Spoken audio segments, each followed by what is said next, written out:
Morning. Thank you, Mr. Kansas. Appreciate that. Good morning, everybody. Good to see you all. My name is Donny, one of the pastors here at Aletheia. Glad to be with you.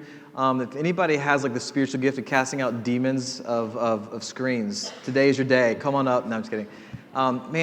I really appreciate being here at the YMCA. And one of the challenges is always just setting up every week. We have a great group of volunteer teams who help put all this together and overcome just little things of, you can't just set it up and walk away. You've got to take it down and re-put it back every week, which creates a ton of variables. And so if you too would like to involve yourself with some variables, come serve on a team. We'd love to have you with us each week at Aletheia. But that's not what we're actually talking about today. We're talking about resting. And so we're going to talk about resting in God and what that looks like, continuing our service series in the Art of Rest. So if you have a Bible, you can turn to Psalm chapter 116, so we're going to be today. But as we get there, I wanted to highlight one of the announcements because there's an opportunity next week that doesn't come around very often for us. When Abby was on stage, Abigail, she was giving you the announcement. She talked about we have service Saturdays coming up. This is something that we do regularly and highly encourage you all to be involved in blessing our city. This is something that is a regular discipline, a regular part of who we are. But this summer, we're actually going to try to bless this building a little bit, this YMCA. Now, many of you know, we don't own this place. This is not our building. But by God's grace, we've rented it here for many years. 8 years, coming up on 8 years in just like a month or two.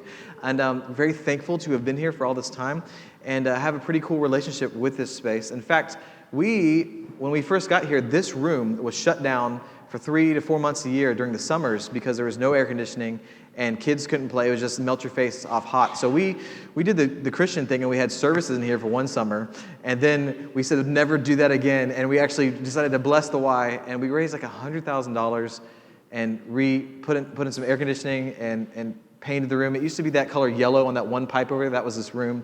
Yes. Yes. Some of you weren't here. It was horrible. And so, but we painted it for them and really used this space. I mean, it's still a gym, but they're able to use it for the community like 6 days a week now, the days that we're not in here. And we're really excited about that. Well, this summer, many of you know that we're renting the theater space as part of our lease now. It's upstairs. In fact, if you want to stay and hang out after the day's service and connect with people, out these 2 doors off the gym, there's stairwells that go up one floor. We have a theater space. It kind of acts like almost like a fellowship hall on Sundays. It's also where we host worship nights and things of that nature. And it's ours to use, and the Y uses it as well. But that room also is not air conditioned. It's hot. Women's table yesterday, was it warm? A little warm in there. It needs a little bit of work. And we thought, part of being Christians is being a blessing to the people around us. And so even when we were coming into that space, we had a few donors who said, people who just wanted to give. None of them actually went to our church. They said, hey, we want to be a blessing to your church. What do you got any big projects that you'd like to do? Not just like normal budget stuff, but like actually like to help both serve you all, but even bigger than that. We said, well, we got this space in the theater. So these few people came and they gave $50,000 to help us bless the YMCA. And we're like, okay, like let's use this thing.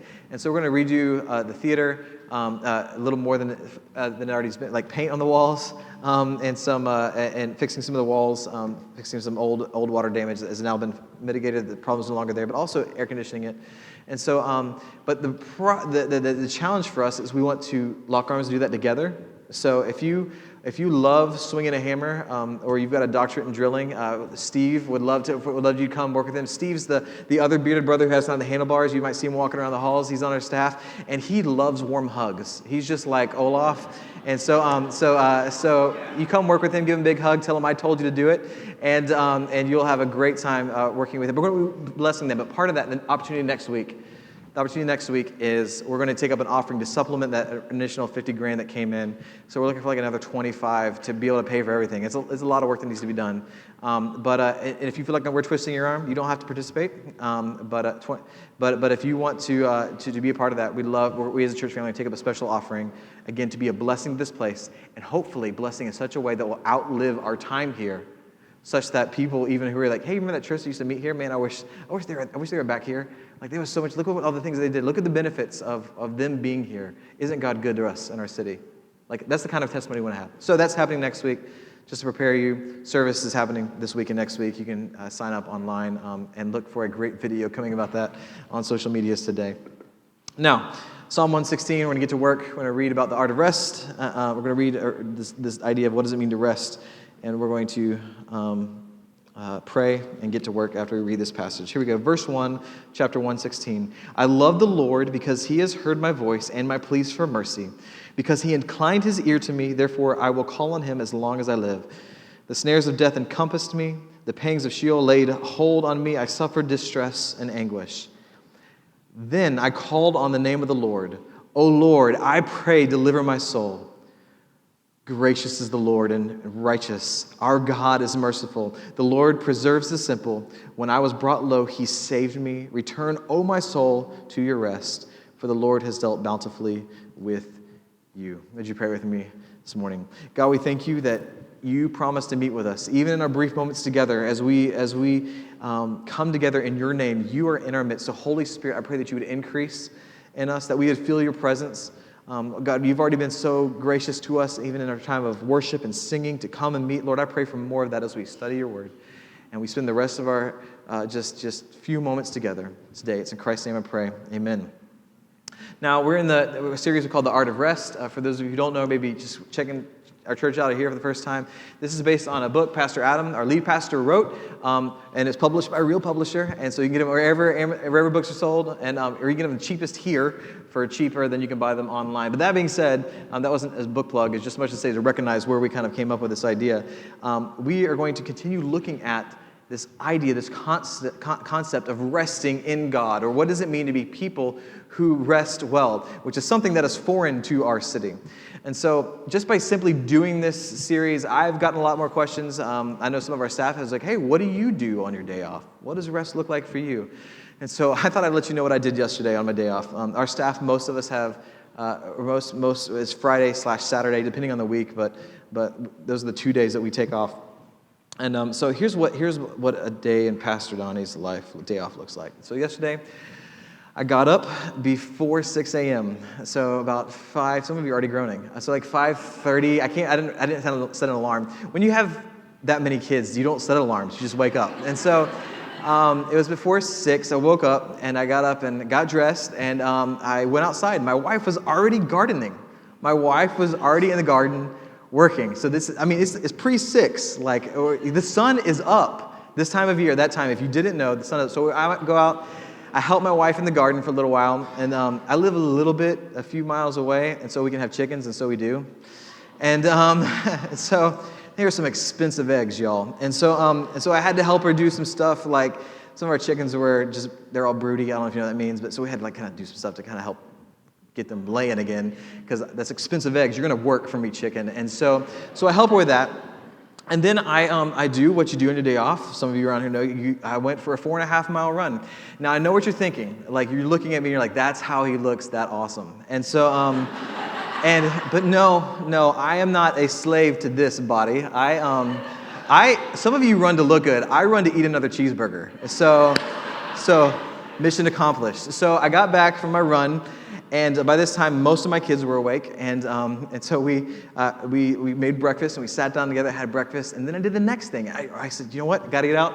It's Saturday, look at the yard, it's time to mow the yard. So I jumped out on my yard and started mowing my yard. Now, yards are these things in places close to here that are like grass and they're green. I know you don't see them for those of you who live in Cambridge or Boston, but there are still places that have yards. I happen to live on one of them.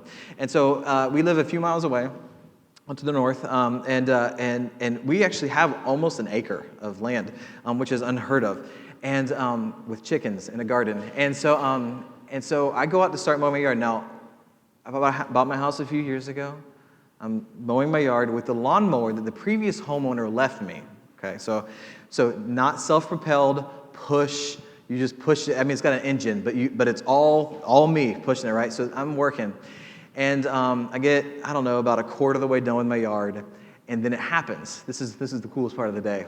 A truck pulls up with a big old trailer on the back of it in my next door neighbor's yard, and it's the lawn service for my next door neighbor's yard. I kind of look at him, and this 17-year-old kid, we'll just call him Billy, hops out and looks at me, and he kind of gives me that, "What's up?" And ladies, you might know, like, hey, he's just acknowledging my presence. No, he was like, "What's up, old man? I'm about to school you on how to mow a yard."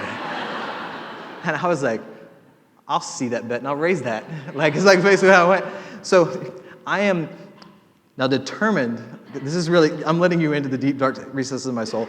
I am determined I will finish my yard before those two guys can finish his yard on their riding lawnmowers and all their weed eaters. So I am almost running behind my lawnmower, pushing it over this hill, like I'm destroying it. And lo and behold, solid 45 minutes later, I'm like panting, but I beat them. I am like done. But of course, when I pass them, I'm not panting. I'm light on my feet, flexing everything in my upper body so nothing moves. Like he's like, that guy's rock solid. He's dominating his yard. Man, I wish he could work for us. No, you can't have me. I might be 20 years your senior. I better. And by the time they pull away, I'm washing my wife's car, saying, see you guys later. I'm not kidding. This totally happened. And I looked at my watch, and like 25,000 steps before lunch, baby. Killed it. That is the greatest day of rest I have had in a long time. It was awesome. Man, own those guys. But what does that have to do with rest? I'm not sure. Some of you are already judging me like, that guy doesn't know how to rest at all. If you haven't been with us, we've been talking about rest, and it's not exactly what we think of it. It's not just doing nothing necessarily. A lot of what I was doing yesterday was avocation, the idea of it's not my job. So if I was a lawn man, or if I had my own lawn business, that probably wouldn't be restful to me. I actually derive great joy from working in my yard and physically working. I don't get to do it a lot on my everyday, and I can actually see immediate results when I mow my yard, which is kind of nice for a change. And so I do that, and so that's a little bit of what my day off looked like. And there were other things like a glorious nap in the afternoon yesterday, and times spent. But I say all that because a lot of times I get asked, or more recently I get asked, hey, what do you do on your day off? What do you do on your day off? Like, how do you rest? What do you do? What do you don't do? And this is the kind of question that comes a lot. What do you do on your vacation? Like, what do you stop doing? What do you do? And I think that's a good question, but it's not the only question, and probably not the most helpful question when we think about resting. Rather than asking, what do we do? I think the more important question is, who are you with? Who are you with? When I talk about that day yesterday, I was with people. I was with my wife. There were times we were working in the garden together. We actually love to work together outdoors. I would spend time with her in conversation, hanging out. I got to spend a lot of time with my kids. Like every meal I had, I was with my children. And got to talk to them about some of the stuff that's happening in their lives, or some of it's what God is saying in their life, but also a lot of just kind of everyday stuff. And what are they reading? What are they learning about? What are some of the challenges they face? Got to correct them a little bit crazy. I have 5 children, for those who don't know. It's a little crazy sometimes. And so sometimes I spend my days off, or my days of rejuvenating or recuperating with friends, actually.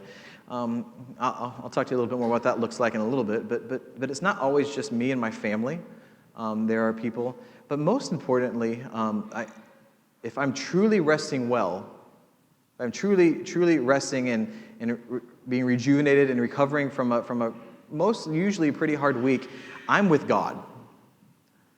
I'm in His presence. I'm with Him, and that's kind of an important thing to kind of highlight as we go forward. The idea here is we're going to be looking at how our relationships require rest. Relationships require rest, and so when we have this idea about rest, or the biblical idea of rest, there's a relational component to it.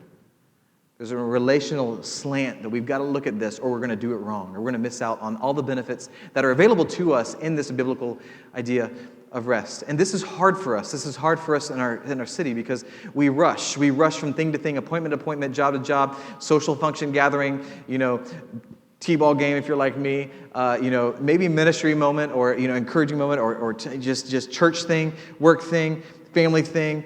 Netflix binge, bed, whatever we got to do. We move around constantly. And Pastor Adam in his book actually highlights this idea of rushing and what we're kind of over many times trying to compensate for. And he says this, and I'm very thankful for it. He highlights 3 areas that rushing helps us hide, actually, from very important things. The first one is that rushing around in our culture, in our city, it helps us hide from ourselves. When we're constantly going and we're constantly moving and refusing to rest, when we're engaging even very good things at times, whether it's our vocation or a degree program or even relationships, when we rush around, we actually hide ourselves from the not so good things about ourselves, the things that we don't like. Those shameful parts inside of us, we never have the space to actually consider our deepest hurts, our habits, the things that hold us back. We never actually engage in those things because we're running around because it's painful. And so then God also doesn't really have an opportunity to heal them. That's one way in which we hide as we rush. Another way that we hide is that we hide from others. As we rush around, we hide from others. Being busy really allows us to stay far enough away from other people that they don't really know who we are. And yet we're close enough to kind of give us the misperception that we actually know people, or people actually know us, that we're actually in a relationship. But we're just actually doing a lot of stuff together. Now, I know some of you are wired, you're go-getters, you're go all the time, and you're like, no, I actually have good friends. I'm actually really good friends with my coworkers. We actually, you convince yourself that no, I actually do a lot of stuff with a lot of people. I have these different affinity groups. I have these different hobbies that we do. I have this softball team. I have this volleyball team. I have this this group of coworkers that we hang out with later, late nights and really kind of hang out and go to games together. I go to see the Sox, the Celtics. Sports is a thing across the river, if you're Cantabrigians. But we go to these moments and we hang out and be careful. Be careful with this one. Out of all of the ones that I'm about to talk about, this rushing, this hiding you from one another, sometimes we can almost, through relationship or through activity with others, actually cover over the fact that we're not deeply in relationship with others. It's kind of like you and this person, this kind of person I'm talking about is like me and my 17-year-old lawn mowing man of my neighbor's house. We don't actually know each other. We're just doing the same thing at the same time in close proximity to one another. And I can make that like a thing, and like I could just time it to every time he comes, and we're out there together, and we're doing it together, and I feel like he knows me somehow, but the reality is when something breaks in my life, he doesn't know. He doesn't know the names of my kids. He doesn't know the challenges I face every day. Oh, he knows that we have yards to mow. Same way sometimes the guy next to you or the gal next to you in your cubicle or your degree program, you can fool yourself into thinking that you're in deep relationship just by doing similar activities side by side or even in competition with one another. But that is not the same as true relationship that helps produce rest in you. It's not the same. So be careful. Absolutely do those things. Have fun on your volleyball team. Hang out with your coworkers. Absolutely. But don't allow that to be a false substitute for the deep need of your soul, which is true restful relationship. And that ultimately is found in God, and which is the third area that rushing hurts us. It actually helps hide us from God. We do this all the time. I see it a ton in my own life. I see it in others' lives as we live in this city. Our activity hides us from God. It almost, in a way, it becomes most insidious. And I don't mean or I could just say insidious. I guess that's technically the right term. The most dangerous way in which this happens is for those of us who are Christians. The idea that we can be busy, and I'm doing this because God told me to, or I have this calling upon my life, and I'm going to do these things for God. And the whole time that activity is actually distancing me from Him relationally. We can trick ourselves into thinking that activity makes God happy when He's ultimately asking for relationship. He's come to us to relate to us, to be known by Him and to know Him. And so we see this in the Bible that Jesus is talking in Matthew chapter 7. He gives this example. He says, many of you are going to come to me on that day talking about judgment. You're going to say, Lord, didn't we prophesy in your name? Didn't we cast out demons in your name? Didn't we do all these things because we were good church folk who wanted to do ministry and help other people out? And Jesus is going to look at them and say, I didn't know. I don't know who are you? And I say, depart from me. I don't know who you are.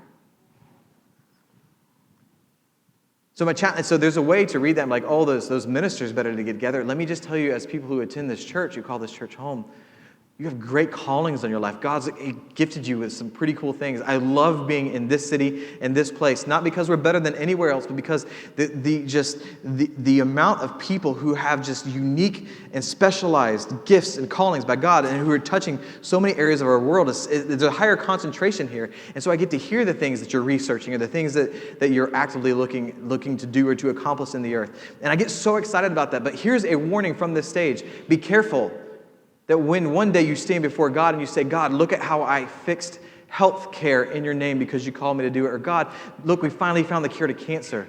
Thank you, because in your name. God, we broke the cycle of poverty in your name. And you better be careful when you walk on the days of God, look at all the things I did for you. That scripture scares me. Like, what? Who'd you do them for? I don't know you. Be careful. Your activity can distance you relationally from God. I'm not saying this to make you question any kind of powerful experiences you've had or your salvation, but just to help you realize that we can do things for God without God. And they become the wrong things altogether. So rushing actually harms us from this relational side of our rest. So how do we get that back? Well, that's really what rest is all about. How do we grow in relationship with God as we have these busy things, as we have these just rushing that is part of our city, and honestly, we'll all probably have to do it a little bit. How do we live in this tension? Well, I think the way that God gives us is genius. It's called rest. Relationships require rest. Pastor Adam unpacks this idea in his book. The Psalm chapter 116, verse 1 and 2 says, I love the Lord because he has heard my voice and my pleas for mercy, because he inclined his ear to me. Therefore, I will call on him as long as I live. The kind of rest that God calls us into is a gracious rest. That's to be contrasted with bad work that we do in our lives.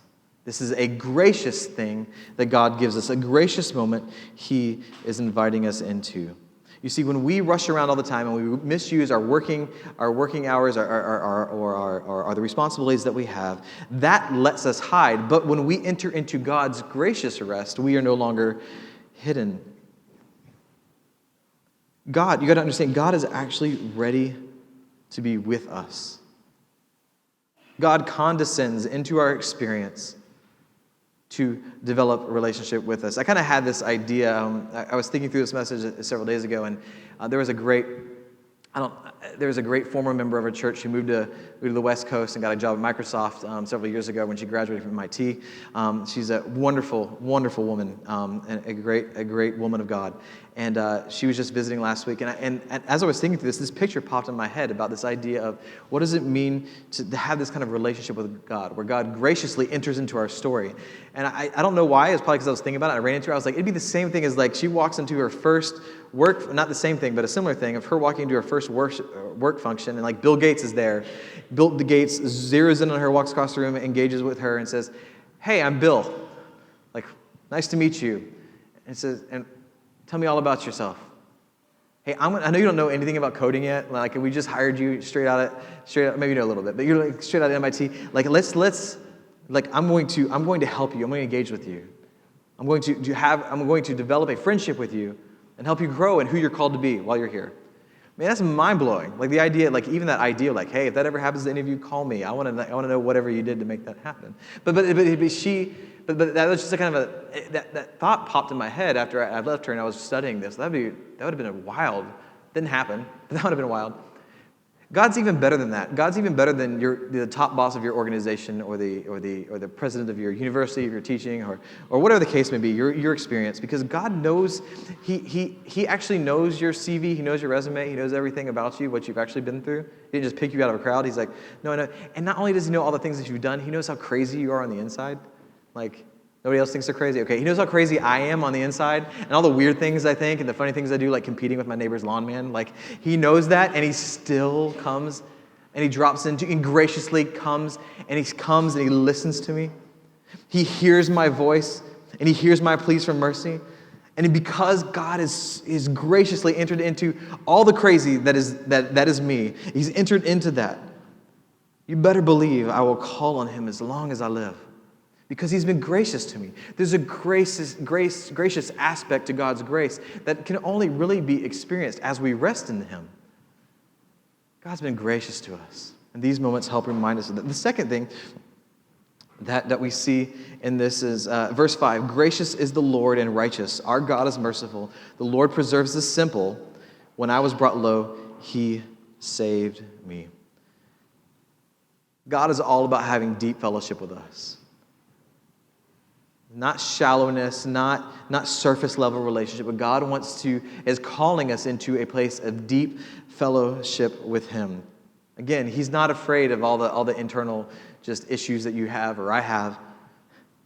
He's gracious, merciful, and when we are brought low, he will save us. When we are brought low, when we're walking through the just funk in our lives or issues, he reaches down and saves us.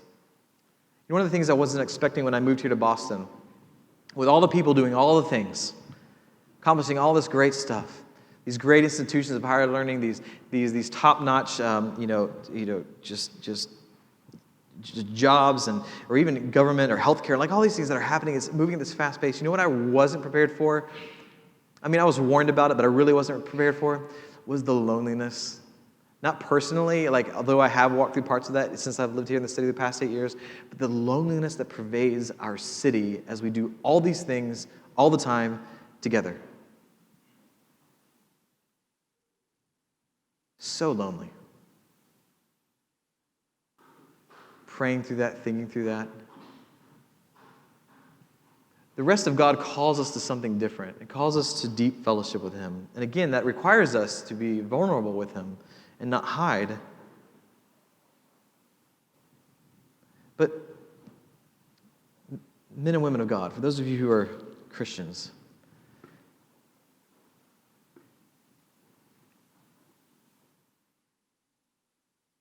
reading the scriptures or knowing anything about God should let you know from the beginning, you are never alone. God is with you. We need human interaction, absolutely. We'll talk about that in a second, but God is with you. God sees all, knows all, sees you, and chooses to be with you anyway. Chooses to draw near to you, calls you into relationship with him anyway. And so when we talk about this idea of loneliness, my pushback so much about the nature of our culture is, well, of course we are. We're running around all the time with people that we're not growing in deep relationship with, doing things like just constantly just trying to distract ourselves from the reality that we are not really known by anyone, and we try to lump God in that camp when God is sitting here saying, will you come and find rest in me? I'm right here. Would you slow down for just a moment? Slow down just a moment. When I was brought low, he saved me. So many times we find ourselves, God is standing right there. Find ourselves in those moments, God is standing right there. God is right there with us. And rather than taking those moments to remember what God has done for us, man or woman of God, we medicate the pain away with the next Netflix binge before we can finally fall asleep. We keep busying ourselves in such a way that we don't have to really deal with the fact that we're actually deep down pretty lonely. God calls us into deep fellowship, and it's available, but we've got to stop. We've got to slow down. We've got to spend time with him. Well, that sounds pretty hypocritical. Pastor Donny, you were talking about how you were running yesterday and you were doing all these things. And I say, like, when I was running, those god-awful 4.5 miles, when I was running yesterday morning, I was praying. My family's walking through some stuff right now that is just blindsided, and my larger family, and just praying, asking for God's help in that, asking for his comfort and his peace upon relatives and friends, asking for help with my kids and some of the things they were walking through, and actually asking him what he wanted to speak to me. God, I'm listening. I'm out here by myself. There's no distractions other than the pain in my legs. Would you please just meet with me in these moments? When I'm working in my garden, I'm marveling at his creation. I'm thanking him for his provision for my life, that I can actually grow tomatoes, or what the case may be. And God, you're so good to me. I don't deserve this. I don't deserve this small plot of land in a little garden. Worshiping him, spending time with him. This deep fellowship with God. When I'm reading my Bible yesterday afternoon, fellowshipping with God. God, what would you speak to me? What would you speak to our church tomorrow? Help me. I don't want to just come up and say some stuff about you. I'd rather show how I know you a little bit. We've got to let our guards down with God and honestly with some other people too.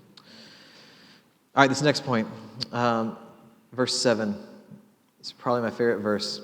Return, O my soul, to your rest, for the Lord has dealt bountifully with you. This is the idea of sharing moments with God, not misusing our time of rest. So again, I've been talking about rest isn't only about the stuff you do. It goes much beyond that. And it's honestly, it's about who you're with. It's about going deeper into relationship with God and others and ultimately finding our healing in these moments. But the idea here, again, this third point of sharing moments with God. I know some of you are introverted. I know there's a higher concentration of introverts around here because nerdy people are more introverted. And so, hey, I'm with you. I will out-introvert any of you any day of the week, okay? Like, if there were an introvert Olympics, I would dominate you. I'd be like Michael Phelps. Like, okay, like this would be over. Like, you wouldn't even need to get in the pool. Like, okay, this is, and but at the same time, I think our culture uses this as an excuse way too often. Like, come on. Like, so I never say it from the stage, but I'm just trying to acknowledge, I feel you when you get to like, no, when I'm at my day of rest, bring people into that? No, thank you. My words are done. They were done 2 days ago. I need a moment. I don't want to talk. I don't want to be around anybody. I feel the same proclivities and inclination as you do. But I think it's wrong. Many of you are, maybe I haven't talked about it in a while. I was raised on a farm, which is apparently why I now have chickens in a garden. But I was raised on a farm in the South. And one of the men who had the most impact in my life was my grandfather. Helped raise me in a lot of ways. My dad, I got my work ethic. My dad worked 7 days a week for like 30 years, and so I spent a lot of time with my grandfather. And I'm very thankful for a lot of the deposit that was put in my life by my grandfather, as well as my father. But my grandfather had a huge impact as well. And my grandfather he had a farm, and I would work with him. It was my first job. I'd work with him. And I think, I don't know, maybe my cousins might argue, but I think out of all my cousins, I had the closest relationship with him, especially in his latter years. And it's because of the amount of time that we spent together. And we would work together. I mean, it was in Florida, so thunderstorms, lightning capital of the world would blow up, and so we'd find shelter and we'd just sit down. And we'd sit there for, 15 to 45 minutes waiting for the storm to pass, and we'd sit there and rest. Or in the afternoons when I come home from school, maybe I'd go work with him, but maybe he was done depending on the heat of the day or depending on the timing of it all. And many times I'd find him, he'd be outside, and I'd come home, or I'd just pull into his house. You could see their house from my house. I'd pull in if I was driving, or if I got off the bus when I was younger, I'd just run over to his house, my grandparents' house. My grandmother would make me an egg sandwich, and then I would just sit, that's why I have chickens, and eat the egg sandwiches. And then I would just sit with my grandfather. In those moments, either resting, recovering from the day, or me resting from my day and his work day that were separate. Do you know the most profound thing I got out of all those moments? The absolute most profound thing. It was absolutely nothing that he ever said. In fact, I cannot remember a single conversation. I can't. With my grandfather. I can remember lots of conversations when we were working together and what he taught me. I cannot remember a conversation when we were resting together. But do you know why I knew my grandfather better than about anybody else on the planet? Because I rested with my grandfather and he didn't have to tell me anything. I was in his presence. I knew what he was thinking. I knew what he'd been through. I knew the work that laid ahead with him. The same with me. Even if he didn't totally understand necessarily all the things in my life, because I was in music and he whistled really well. But sheerly being in his presence. Man, I miss those days. Because I knew him. Sure, I knew his story. I knew things about him. I'd heard it tons of times. Like there was lots of external moments.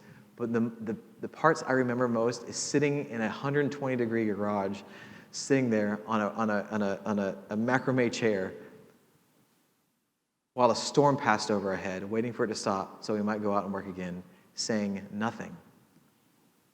That's what I miss most about my grandfather, because I was simply in his presence.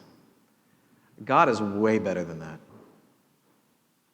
Do you have those moments with God? Do you have these moments of shared moments with him, or even with other people in him, where you're just sitting there and you don't need a download from heaven, you're not looking to see what he might fix in you, but you're actually just enjoying being in his presence? This deep fellowship and sharing moments and gracious rest, they're all closely intertwined. Don't want to misuse our rest and constantly have to have stuff to do. But who are we doing it with? The who is more important than the what. Lastly, being refilled and not simply emptying yourself. Psalm 116, verse 3 and 4. The snares of death encompassed me. The pangs of Sheol laid hold on me. I suffered distress and anguish. Then I called on the name of the Lord. O Lord, I pray, deliver my soul. Now, rest isn't about you simply emptying yourself. Again, this is why I push against, and I've referenced a few times, whether it's like a Netflix binge or just simply, medicating away your problems in the world in whatever way you see fit.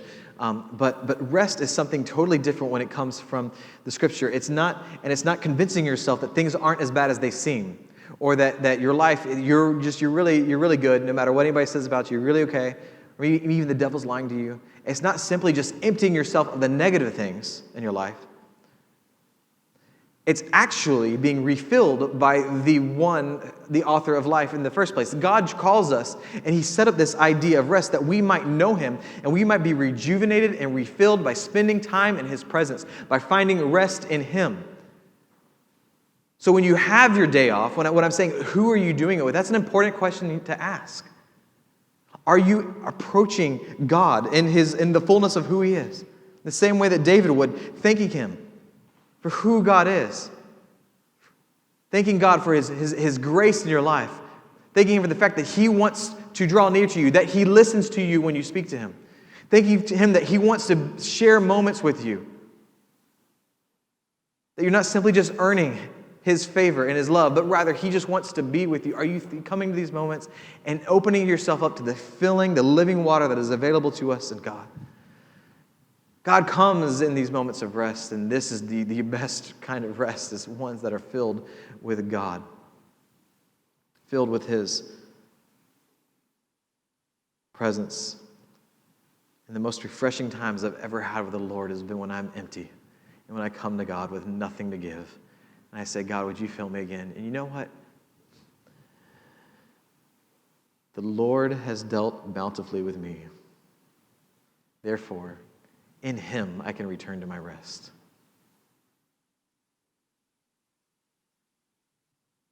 Friends, we don't just empty ourselves, let go of the bad things, let go of the challenges. We actually need to be filled with God's Spirit. And he promises to be with us. So as we wrap up our time here, again, this idea of relationship requires rest. We've read this verse before in this series, but I want to say this. The Sabbath was made for man, not man for the Sabbath. So the Son of Man is Lord even of the Sabbath. That's Mark chapter 2. Sabbath was made for you. Rest was made for you. God didn't make you to make you fit into a system, in a system of work and rest. He actually made rest for you, to bless you. In so doing, he made it to be a place of rejuvenation, a place of healing, a place of restoration of your soul, such that you wouldn't have to be a person who constantly operates out of a shallow depth or on empty. That you might walk in the fullness of a relationship with him every day in your life as you live and do all the things he, yes, has created you to do in the earth. And so rest for us then isn't simply something that is required of relationships. It is something that restores our relationship. Restores our relationship with God, restores our relationship with each other. Resting with my wife is one of the best things I can do And in fact, when I don't do it, there's been seasons where I've just been in the grind, where I'm just grinding out my everyday life, where I'm grinding out all my responsibilities, where I'm just thinking solely about my work, and my wife is over here, and we've not laughed in a while, we've not spent time just hanging out. Like, I realize after she tells me usually, I come to her and I say, wife, I say wife lovingly, not like condescendingly, like, hey wife, how you doing? She's like, well, you're not doing very great. And I'm like, thanks, what's going on? She's like, in these moments where you're just refusing to stop with everything else going on, you're putting other things over me. Man, I'm so tempted to do that all the time. Even more so with a God who will not complain to me. Rest actually restores our relationships. If you're feeling lonely, might I suggest rest might be the way out? Counterintuitively so. If you're feeling like you're distant from God, might I suggest you rest with Him, that you come to Him, that you experience His grace yet again, that you would invite Him to fellowship with you, that you sit in those moments and ask Him to refill you again. See, I don't know how you treat your life. I don't know if you're naturally given to resting. You're probably the minority population here. Most of you are driven people. And you treat your life and your relationships almost like me and that lawnmower man at the beginning. Like, we do a lot of the same stuff, therefore we know each other. It's just not true. There's a deeper place God wants to call us. So I want to challenge you all today. As we end our time together and as we go back into worship here in just a minute, I'm going to challenge you to declare your love to God for all that He's done. If you're a Christian, if you're a man or woman of God, God has done immeasurable things for you. He worked really hard so that you wouldn't have to, and so that you could be brought into rest with Him. He speaks over you. He declares His promises over you. You are valuable because He values you. You're lovely because He loves you.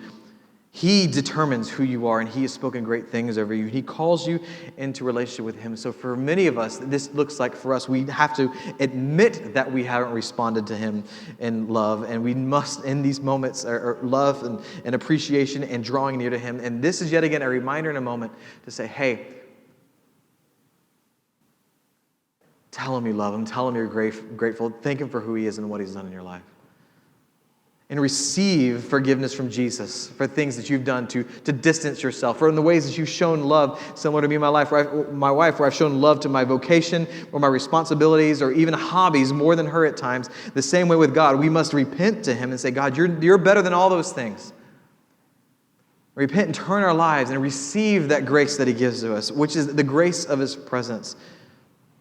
And as we thank Him, begin to change and begin to receive His power, the power that comes from His Spirit, so that we might know true rest all the days of our life and not be ruled by a life of busyness and rushing around. Gosh, that's what's available to us, church. And that looks really good to a world and to a city that desperately needs to experience that. And so as we end today, we're going to take communion. We're going to remember what Jesus did to purchase for us this rest. And as we do, I'm going to ask you to not only worship Him, but as you come and receive communion, to check the internal monologue of your heart and draw near to this God of rest. Would you stand as I pray and we close our time?